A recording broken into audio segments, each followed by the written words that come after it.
and my first virtual book club. So I'm thrilled. Yeah, I'm glad to be the guinea pig as well. Yes, I'm excited. And my kids are watching a movie right now. Hopefully, they don't join us on this club, although they would. They're livening it up. Let's get started. So, Lean AI. It sounds like a really intriguing title. What inspired you to write this book? Yeah, so for me, I was fortunate that I was one of the like 3 years ago when I joined MView, I had the opportunity to really apply AI and automation to really see firsthand the profound impact it has on growing a business. What were you And, doing then? We should probably back up. Like, where were you? What kind of work were you doing? yeah, so I joined MView, and my role has primarily been working at startups for over 20 years. I generally head up growth, so it's everything around user acquisition, retention, and monetization. And so my role coming in here was the same thing, to try and figure out how we could help the company grow.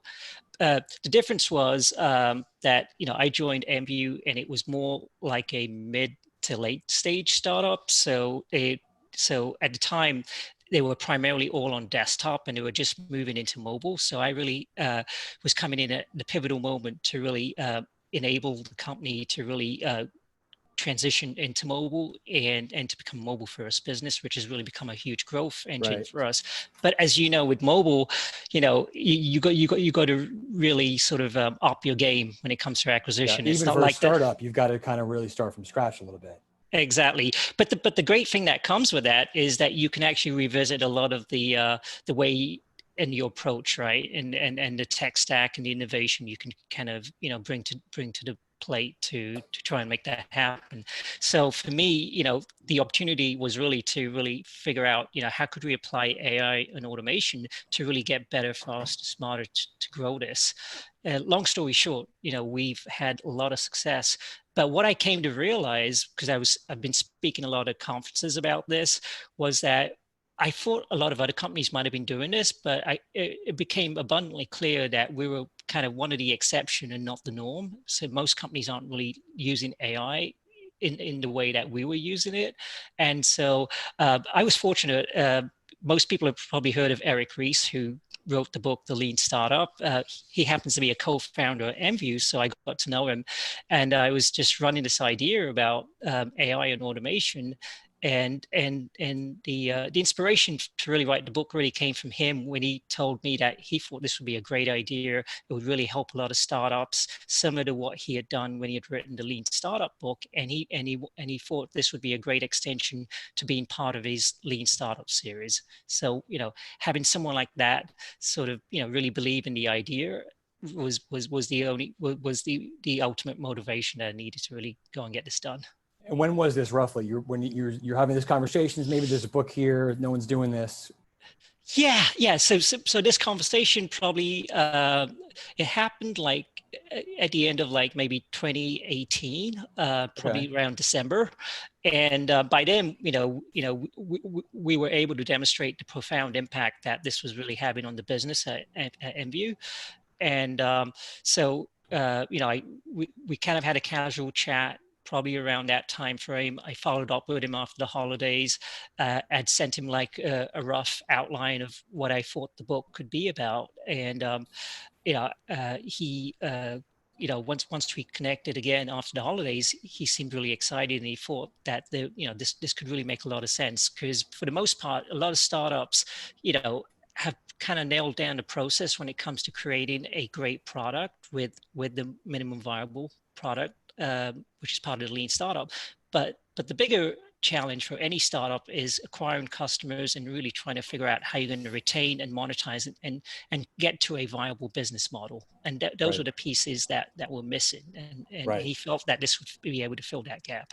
It's interesting because if you're talking about a couple of years ago, it wasn't like people weren't talking about AI, and there probably were plenty of startups centered around what they said was AI. But what you're talking about is applying AI technology to all kinds of startups, which I want to come back to. But one thing I want to get into is this is an area where there are terms and they're thrown around and misused or misconstrued. You have a very straightforward definition of up front in the book about what is AI, what is machine learning. Maybe can you get into what just help the audience understand the way you view those terms. Yeah, so for me, the simplistic definition of AI is how you can get a machine to think and act like a human. And so, just like humans, once you have some information, you're able to process and figure out what decisions you want to make. And the difference between AI and machine learning is one form of AI, and it's probably become more popular because for the most part, that's where companies that have vast data sets usually use machine learning, because machine learning can take that data, be able to process it, and be able to predict outcomes based off the insights it's getting on the data. And so a good example of that is, Amazon has been a huge proponent of using AI for a while, and they've used it, when it comes to coming up with product recommendations, and a lot of other companies do that now, but a lot of that was really based on machine learning. Right. So, but the idea of between AI, I think, and tell me if I'm wrong, there's lots of technology that automates tasks that humans can't do as fast. Like, an Excel spreadsheet is intelligent to a degree, and it can take away a lot of work for companies, but it doesn't get any smarter over time, where AI products should improve and learn and make your products move faster, better, smarter. Is that kind of the right way to think about it? Yeah, so the idea is just like humans, over time, if you continue to do something, you get better and smarter, and you figure out better ways to get to the outcome that you're looking to get to. And so that's generally the way machines work too when it comes to AI, because the more information it gets, the more context it has in terms of what that information means, and how it evolves to really figure out. Ultimately, it really comes down to what's the outcome that you're trying to get to. And if the machine has a clear idea of what that outcome is, we'll be able to figure out the best way to get to that. A simple example is like a navigation system, that everybody uses in their car. For the most part, you put in your destination, and then you get in the car, and you try to drive, and you follow the directions. But if you get off course, it's able to adapt and really figure out an alternative route to get you back on, because it knows where you want to get to at the end. Okay, so I often think of, and this is my lens, having covered media and advertising for so long. I think of AI in terms of optimizing media or testing creative, making campaigns better. But you're really talking about helping companies figure out what they are and what they want to, what kind of business they're in. Explain that, because I think people assume that startups, they have an idea for a business plan up front and they figure it out as they go, and that can't be done by machines. But let's talk about what you found there. Yeah. So what I found with startups is, one thing that people need to realize is that the failure rate on startups is over 95%, which means the opportunity to really be a successful startup is really small to start off with. So the odds are already against you. And a big part of that is first of all, you want to try to figure out what your product or service is. And once you've got to that, you want to try to minimize as much of the burn rate in terms of the cash you need to raise to really figure out how to get to a viable market that's going to buy your product. Who's the ideal customer? What's the best way to keep those customers? And more importantly, what's the best business model? Because you can't keep living on life support, which is what happens when you keep raising money, right? Eventually that life cord is going to go away, and you need to be able to survive without that. And that's what I feel where Lean AI can really help startups, because ultimately, once you have the product, the biggest challenge for startups is that they go and burn so much cash between the product and really figuring out or getting close to a viable business model, that they usually end up running out of cash. And so there's, who knows, they could have been like, a mile away from really being successful, or they could have been meters away, but the fact is they would never know, right? But with Lean AI, it removes a lot of the risk that happens, because a lot of the risk in startup is really hiring people as well to help you execute on doing a lot of these tasks and processes. And so if a machine can take on and automate and do a lot of that for you, what happens is you actually use real-time user data. So similar to what the Lean Startup was doing, which was based on the model around test, learn, and iterate, where you actually using real feedback loop of customer data to really refine your product. You can refine your business model using that same loop of using real data around who are the most viable customers that are going to buy this product. What's the most viable hooks to keep them engaged in your product, and what's the most viable ways for you to monetize these customers? When you talk about this, my mind automatically goes towards the many DTC, direct to consumer companies that have launched in the last few years, and have really kind of, they've run circles around some of the legacy brands because they seem to be so scientific and smart about acquiring customers. And I think they would say, well, they test and learn creative and media strategies all the time, and they are, in their minds probably using some form of advanced AI. But you're saying even those kind of companies could do so much more. Yeah, I feel that direct consumer companies are really ripe for using lean AI, primarily because they've kind of cut out a lot of the the process between them and the end customer. So they're getting all of this customer data, and for the most part, a lot of them spend a lot of their money when it comes to acquiring customers on platforms like Google and Facebook and a whole slew of other partners. But generally, the way they've done it is they've kind of relied on the AI that Facebook has or Google has, which is kind of doing the work for them.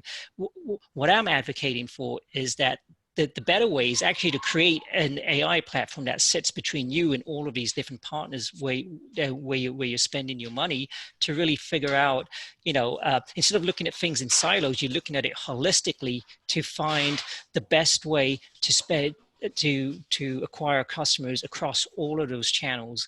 And the mind shift is really having all those partners competing with you for your customers, and you're in full control, and you reduce a lot of the risks because you're in control of changing all the key variables, like shifting budgets, running different experiments, trying to figure out the right creatives, the right messages, and pulling all these levers, which for the most part, a lot of these companies that have done it till now have hired big teams, but now a machine can do a bulk of that. So you could do it with a lean team. And so that reduces a huge burn rate, which a lot of these direct to consumer brands have experienced up till now. Right. And it's kind of gotten them into trouble too. Right. Or they've handed the levers over to somebody else that Yep. doesn't understand their business as well as they do. Right. One of the things you talk about is that many companies don't even, they think they're, okay, well, we're going to have a burn rate for a while. It's going to be tough, but we know what our KPIs are, so we can at least optimize towards that. But you're saying that a lot of companies could use this kind of technology to actually figure out what their key number is that they need to optimize towards, and then get to work on optimizing. Yeah, I think, KPIs is a really important thing that you bring up, because ultimately with any AI, you got to clearly define what success is, right? Because otherwise it's kind of shooting in the dark to really figure out, whether whatever it's doing is working or not working. So you got to clearly define what success is. And generally with most startups, don't have a clear definition of what success is when it comes to growth, because they're trying to still figure out their business model. But this is where I feel having a partner like AppsFlyer is really important, because ultimately you want to get a mobile analytics and attribution system in place that gives you a holistic view on your entire customer journey, so you're able to connect the dots across the entire journey to really figure out which data KPIs are really having the biggest impact on driving growth further down. And for me, and in general, most growth teams, it generally comes down to like optimizing towards a new paying customer or cost to acquire a customer, or the return on ad spend. But for certain businesses, it could be different based on what the product or service is, and the lead time that it takes to define when somebody actually becomes a customer. Right. That's interesting. You're right. I think we think of startups and generalizing, it's all about a customer acquisition or lifetime value. You don't think of the higher end brand metrics as being sort of stuff you can apply artificial intelligence to, that's too squishy or subjective if you want to measure brand lift or perceptions and things like that. But I think your book saying no, this can be applied in a lot of different ways, to the top of the funnel, to the middle, to the bottom. Yeah, and the big difference is, as you mentioned, with brand metrics can be squishy depending on, how you want to try to justify that. But if you actually use true analytics to really justify, you'll be able to figure out exactly what impact creating awareness is really having to bringing people into your funnel in the first place. And then when you bring people into the funnel from that, how are they, what kind of quality are they when it comes further down the funnel? So instead of trying to just create vanity metrics to try and justify, spending in certain areas, you're truly using, a unified marker for success, and holding all the different levers that you're using to the same standards. We keep talking about how companies can use different data to help them make decisions and plug it into to AI to improve their performance.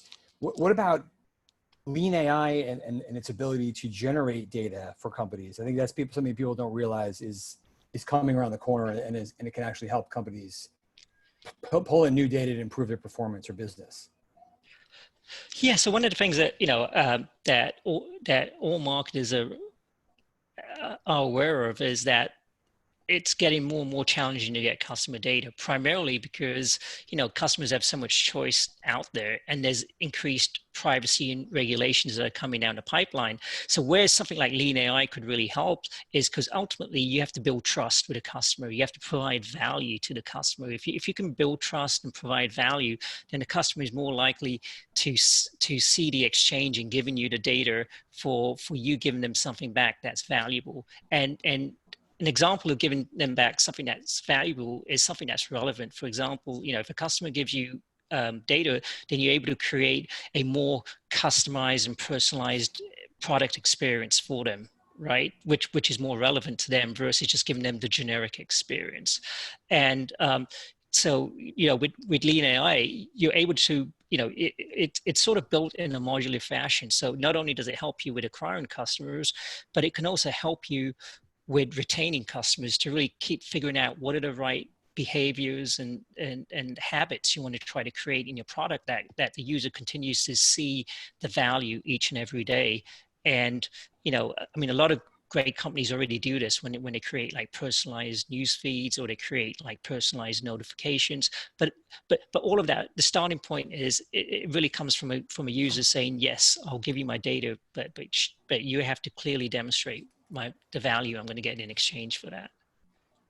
One of the questions we're getting from some folks in the audience, and something I had a question about, you mentioned how tough the failure, how high the failure rate is for startups, and trying to help them get away with having less of a burn rate and get to the business model quicker. What about venture capitalists? They would like to have every advantage they can come up with when they want to bet on companies, right? And they want to avoid being part of that 95%. Can your technology, the technology you're describing, actually predict what companies are going to maybe make it and not make it, and help VCs figure out who to bet on or not? Is that something people are buying into? So I know. Well, my hope is that, once they read the book and they get some of their portfolio companies to try it out, that they will definitely be, a big believer and profoundly, brought into it. But having said that, the VCs, that we work with at MVU that have seen this happen, they've seen, they obviously value it a lot. And as a result of that, I've been advising with a number of their portfolio companies, trying to sort of, bring in some of these same practices to some of the other companies to really help them, give them the competitive advantage. But to answer your point, whether every VC wants to try and figure out how to get a competitive advantage, because when the odds are already stacked against you, any profound improvement to try and help increase your rate of success, they're willing to do that. And that's one thing that I love about VCs, because they generally are innovative, and they're always looking to try and figure out how to get better. I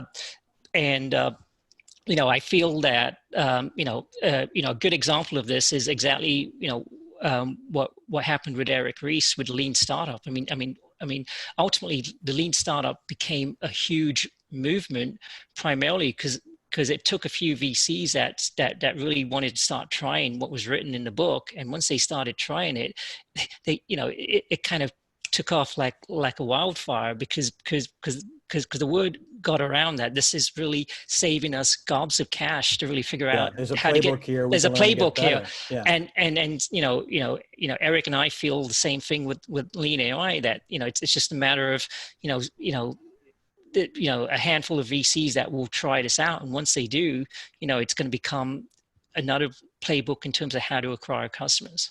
This is a general question, so I don't know if you can answer this, but how are investors right now skittish on betting on a new company because of just so much uncertainty in the world, the economy, and everything that's going on? I can try to answer that just from my interactions with VCs, which is that for the most part, right now is a challenging time, right? Because there's a lot of unknowns that are going on, and one thing that VCs want to try to do is reduce the unknowns and the uncertainty. Having said that, one of the things that's really happening with COVID-19 is a profound shift to really rechanging the consumer behavior to people that were already doing a lot more things digital, have become power users of doing that, and the ones that weren't, that were sitting on the sidelines, have been pushed into using digital, which they didn't really anticipate they were going to do. A good example is education. Like I know you have kids like I do, and for the last 3-4 months, a lot of that schooling was done on Zoom, which you would never really thought about at the start of the year. And so and the point being, so a lot of VCs now are trying to identify what are the new businesses that are potentially going to be able to survive and thrive in this environment. And that's really, businesses which are more around, education, health, telemedicine, as well as even traditional retailers that need to go omni-channel, because for the most part that became at one stage that was kind of their competitive advantage, but now that's become like their biggest weakness, because they weren't able to connect with customers or sell. Right. E-commerce can't be a little side business anymore for a lot of companies. Not anymore. Yeah. So I feel, what's happening now is that, VCs are definitely able to pick and choose business models that they feel are going to end up thriving in the next 5 to 10 years. And, the other thing that they're able to do right now is get better valuations for how much they put in and how much equity to get out of it. Right. What about, besides the ones we mentioned, are there particular categories you think that would work well for this kind of technology, a lean AI driven startup? Are we going to see, when you think of the big startups the last decade, it's like, these ginormous consumer apps like, Instagram or Uber, or it's many of the big TTC brands we've mentioned.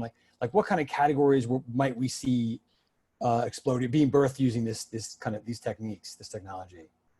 So, I feel that, for the most part, it really comes down to, which business models really aggregate a lot of data, right? Because data is kind of the fuel that AI really needs to enable to turn it into a superpower for the business. But, and in my experience, a lot of consumer businesses now get a lot of customer data. So I think any more than they can use, more than they can use. As well as, humanly, even if they do try to use it, they're probably only using about 5 to 10%, and 90% are just sitting there and they have no sense of value on what to extract from that. So I think business consumer, anything that's consumer related businesses will do really well, as well as, even business to business, because there's a lot of like subscription and SaaS business models that are happening. So, where there's a lot of continuity, AI can really help in terms of trying to better predict, customers that might be at risk of churning, for example. What are those early signals to try and make sure that you continue to retain those customers and keep them engaged in your product. So, every digital publisher right now is all of a sudden heavily into, we need to be a subscription company. We need to have reliable revenue. That's right. Predictability, as they say, right? Yeah. Or there's a lot of talk about, we don't need unicorns anymore. We need, like really stable, horses that just keep running, those SaaS companies that just are reliable. Yeah. What about, I want to make sure we get to audience questions. The time is going fast here.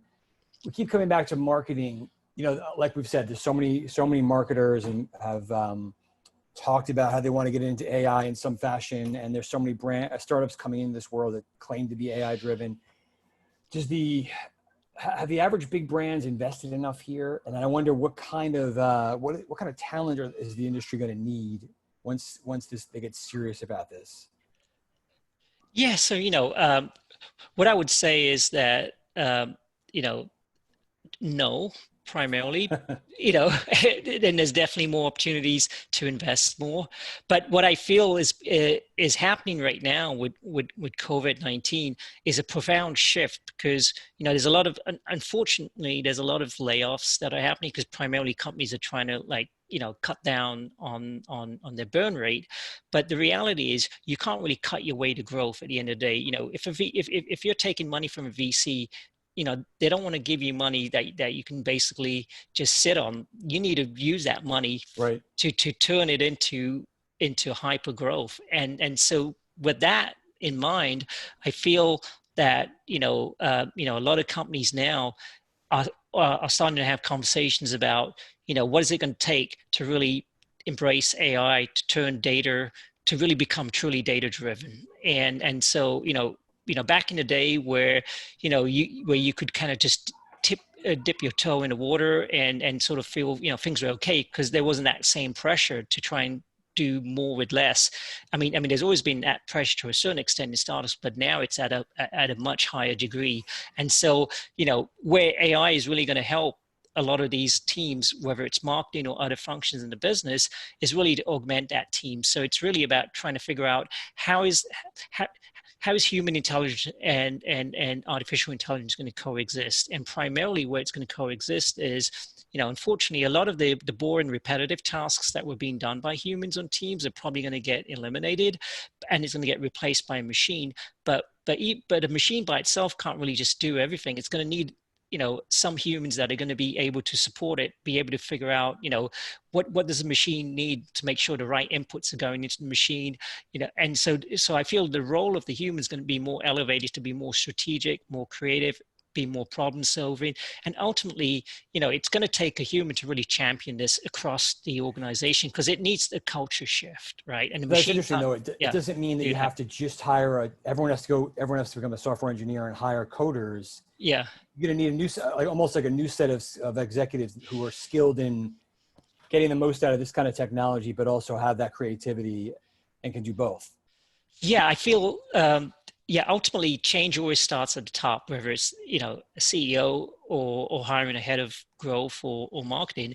And I feel what's happening now in the industry is a lot of the people that are really moving into those roles are coming from a data background versus a branding background. So, that, just coming from a more of an analytical background naturally, sort of resets the culture in terms of the skill set that they want to try to bring onto the team, and value in using data to really drive making key decisions to grow the business. And so, I think, changes at the top is really going to come from hiring the right people into those roles. And then another thing that people should remember is that, ultimately, as leaders, if you want to make transformative change, one of the most important soft skills you need is empathy. Because if you can't really relate to the people that you're trying to change, then it's going to be a lot of resistance to people embracing that change. So, I feel that, the next set of leaders that are really going to be leading a lot of these organizations have to truly be, both well-versed on technology, but also extremely, well-versed on soft skills as well. Right. These companies they've all rushed to load up on data scientists, which is great, but you still need people that have use their other side of the brain in a different way and think creatively, and also have to deal with managing organizations and people. There's a lot. Those are not easy folks to find, I imagine. No. Well, another thing that I find too is, as you said, hiring data scientists it's hard, right? Because they're kind of like the MVPs, right? It's Yeah, really they're hard to very hire. unicorny. But the other thing that I'm predicting in the next like 3 to 5 years is that you won't really need that many data scientists either, because once the machines get really smart at doing a lot of this work, they're going to end up becoming your data scientists. You're just going to need 1 or 2 data scientists to really just, to oversee the whole algorithms and make sure everything's working as predicted. You won't need teams of humans doing all the crunching and the analysis. That's interesting because there's so many companies now being built around, oh, that's our advantage. We have 45 Yeah. data scientists and Yeah. that's what we I need to think that's hire. going to end up becoming the Achilles heel in the long term, because they cost a lot of money. Yeah. Enjoy it while you can, data Yeah. scientists. Well, we're almost out of time. I want to make sure that I'm not missing the audience questions. There was one thing I want to make sure we got to before we go, is that you saw one of the points in the book is you mentioned how difficult it is to launch a startup and how competitive it can be. The companies are going to compete on this idea of rate of learning. Can you maybe describe what you mean there, why that's important? Yeah, so the rate of learning is ultimately, the secret to any business is really to really figure out how you can increase your velocity of learning, which is how can you test, learn, and iterate quickly to really figure out what's going to work and what's not going to work. And so if you look at any of these successful businesses that have been built, it wasn't like they came out of the gate and really knew what was going to happen, but they were able to have a process in place where they were able to run all of these experiments at scale. Primarily, most of the time it was just by hiring a lot of people to move the different dials. But now you can get a machine to do a lot of those experiments and be able to really create this virtuous cycle where you start getting data to really figure out what's working and what's not working in your outcomes. And as you acquire more customers, you get more data, you end up building these algorithms that keep getting smarter over time. And as the algorithms, because I think the biggest change between companies that are going to be successful in the future and the ones that aren't are the ones that have the better algorithm that's built to help them based on the use case or the problem they're trying to solve. Right. You might have 2 great startups with brilliant founders, very similar idea, similar category, and the one that's going to win is the one that isn't just figuring it out with lots of bodies and numbers, but having the faster rate of learn, like you described, the better tech. Right. Yeah. It's because, as I say, for the most part with startups, it's never the idea. It's always the execution, right? That makes or breaks you. Right. And in this case, it's the machines executing, hopefully. That's right. We've got a question from the audience here. What about the role of morality? Who should be responsible for keeping AI adoption ethical and how? So again, I feel every business has, a set of values and culture in terms of what they believe, and I'll give you a good example. At least the companies that I know that have applied AI, always have a data scientist, someone that's overlooking this to make sure that the models or the algorithms that are being built aren't over-indexing or introducing any biases that pretty much kind of go out of the norm in terms of who you want the business to be, attracting as a customer, as an example. Right. I'm not sure this. Go ahead. I'm sorry. But yeah, that's a really good question, and that's another area where you definitely need human oversight, where that person who does that role is going to be really valuable in the organization. Right. I haven't seen any examples of big tech companies with any morality issues. I'm not sure what this person's talking about. Yeah. But well, like I say, we're going through a different time now, right? Yes. And everything's going through a reckoning of sorts. Yeah. Looks like, here's another question. I'm going to make sure that we get a couple more in before we get out of here. Yeah. What specific skills or work experiences do you recommend for marketers with brand backgrounds who want to work in AI? That's a good question. What if you're what if you're well into your career and you don't have these skills? You've been trained on a whole different kind of marketing. What do you do? So what I would say is, in general, you always want to play to your strengths. And, one of the things that I always admire about people that come from branding backgrounds, and it's someone that I hired on my team too, which is they're so much better at telling a story and coming up with creative assets. And one thing that, these AI machines need is a lot of creative assets, because ultimately, you can target the right user, but if you don't tell them the right story, and figure out what's the right way to personalize that message and that experience when they come into the product, then you're going to end up losing them. And that's where I feel, a lot of people that have, a strong branding background can really bring that value set in terms of trying to figure out how to tell the right story. And where AI really helps is because AI can take all these hypotheses that you have, and it's limitless in terms of, you can run tens and thousands of different scenarios or creatives, and you'll be able to really figure out, what themes are really working, what's not working,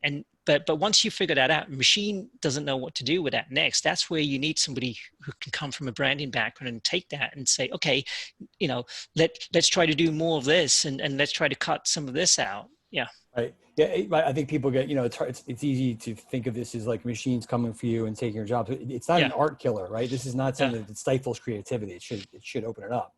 Yeah. I mean, like I said, just going back to, I think what I had mentioned earlier, it's about augmenting the team. It's not about replacing the team.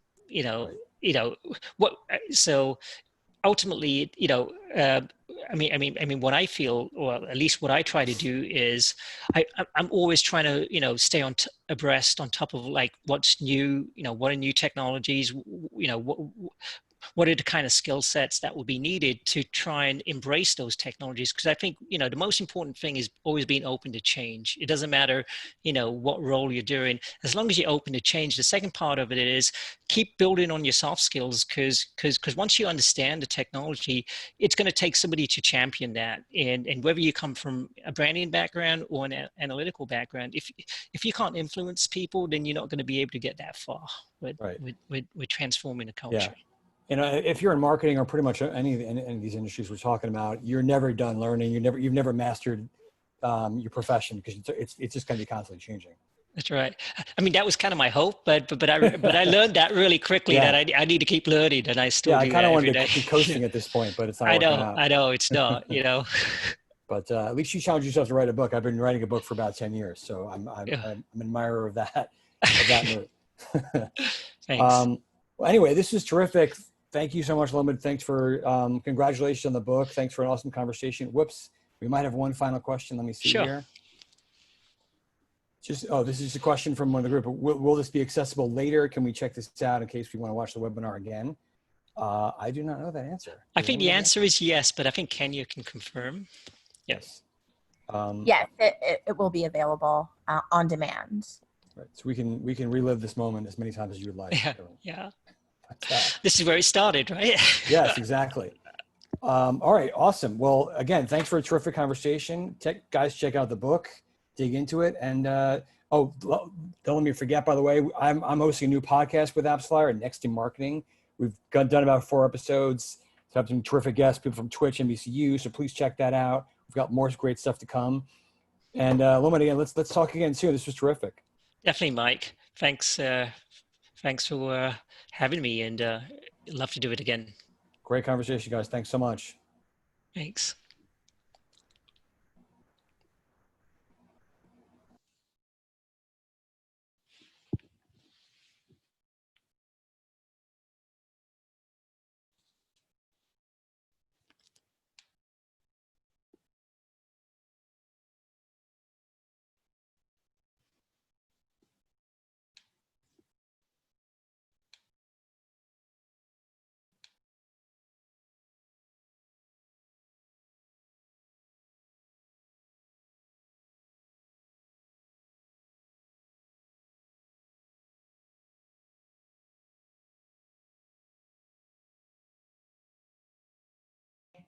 Hi. Okay, everyone's off, all the attendees, but Okay. it looks like Lil Meat and Mike left.